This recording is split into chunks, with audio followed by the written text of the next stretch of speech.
get to this, that the Jews and the Christians, when they were arguing back and forth, the Christians were accusing the Jews of changing the scriptures in the Old Testament that prophesied of Christ. They accused the Jews of taking out some verses that said the Messiah would rule from a tree. Very relevant here. I believe that's in her study on wisdom, or else it's either on Philo on temple imagery. I'll find the exact reference, though.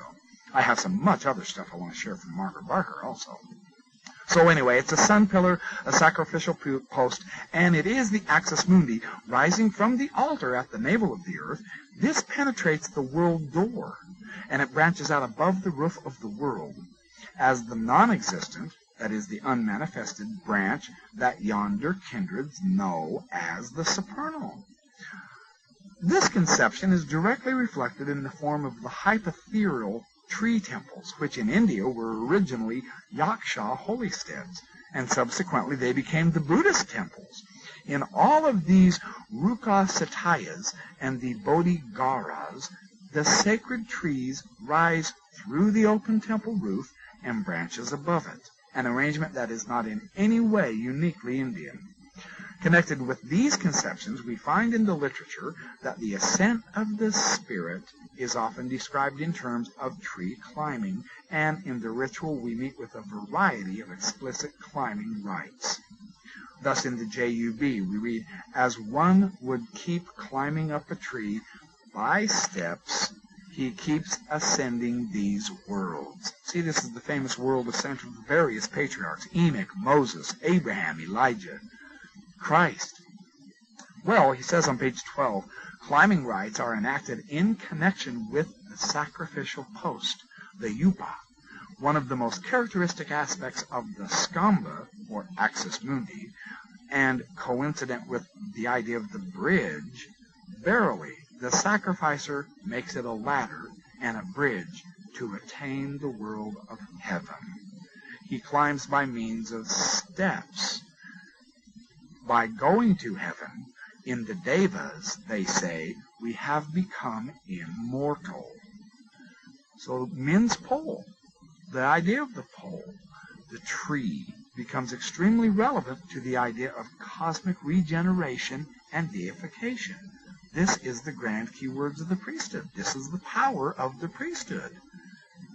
Well, let me get to Maya Shili, and then I'll get on with some new research into the Incas and other aspects. Maya Shili, in her book Maya Cosmos, 3,000 Years on the Shaman's Path, just remarkable text showing the fundamental interconnectedness of all of their art and all of their mythology with the galactic cosmos. This is dated 1993. It's with David Friedel and Joy Parker. On page 71, I'll just give you a brief, ever too brief summary. This is a huge text, 535 pages. Magnificent read. She says on page 71, first fathers entering the sky. What the principle here is they also created a house in the north, and that it is made up of 8 partitions. Well, the name of that house is Raised Up Sky. This is the reciprocal opposite of the lying down sky. Well, raised up sky is also called the Waka Khan. And the Waka Khan is also the name of the world tree at the center of the panel in the Temple of the Cross in Mesoamerica, in the Mayan ruins. Moreover, the image of this primordial tree rises out of the original offering plate of sacrifice. See, this is just what we found in India from Kumaraswamy. He was saying the same thing. It's all over the world. Abraham, in facsimile number 1, is being sacrificed. You see, it's a sacrifice first. Then we get to the cosmological galactics. Yes. Well, so anyway, continuing on. Thus we know that the Maya thought of the entire north direction as a house erected at creation with the world tree, the Waka Khan, penetrating its central axis. First Father entered the sky by raising this tree out of a plate of sacrifice. In the on page 89, she continues. She says, when the Waka Khan Milky Way, the Waka Khan symbolized the entire Milky Way as the heavenly tree of life. And she has all kinds of sky maps and diagrams and charts showing this idea. The sky, her point is, when we read the Mayan myths, the sky matches the myths perfectly. Now, the woods showed the same thing with Homer's Iliad. What Homer's Iliad is all about, the description of the fall of Troy, is astronomical processes and various constellations and comets and asteroids as they occurred in the sky in Homer's day. Remarkable. This is the principle of Hamlet's Mill by Giorgio Santayana and Hertha von Deschen. The idea is the connection with the cosmos, and it's literally worldwide. And a new view of seeing this Hermetic doctrine of as above, so below, on earth as it is in heaven, which was an early Christian and early Jewish teaching and understanding as well. William Sullivan, in his The Secret of the Incas, Myth, Astronomy, and the War Against Times, Three Rivers Press, this was also published in 1996. Really astonishing astronomical information. The basis of the Incan mythology is astronomy. Again, same with the Mayan, same with the Egyptian, same with the Babylonian and the Mesopotamian and the Indian and the Norse Scandinavians. And they all have the same imagery, the same number symbolism. And it is in our facsimile number 1, 2, and 3, as Joseph Smith explains this.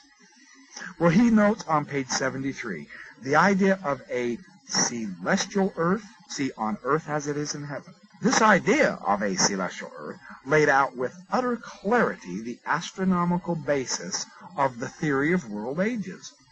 During Pachacuti, that is, a space-time turns over. This is an Incan term, which means space-time turns over. When, according to the myth, the whole world is destroyed, it is the earth, but it's not our earth we live on. This earth is defined by the stars rising heliactically at the solstices and equinoxes, which represented the 4 pillars holding up the world, that is destroyed. That is, the precession of the equinoxes displaces the whole world, and it is thus destroyed. It is the end of a world age. And Hamlet's Mill describes this very powerfully on page 232 and 233. Like the axle of the mill, the tree, the scamba also represents the world axis. This instinctively suggests a straight upright post, but the world axis is a simplification of the real concept. The term world axis is an abbreviation of language which is comparable to the visual abbreviation achieved by projecting the reaches of the sky onto a flat star map.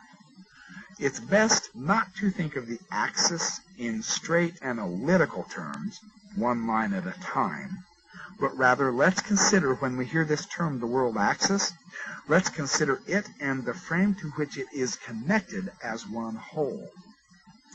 This involves the use of multiple meanings of terms.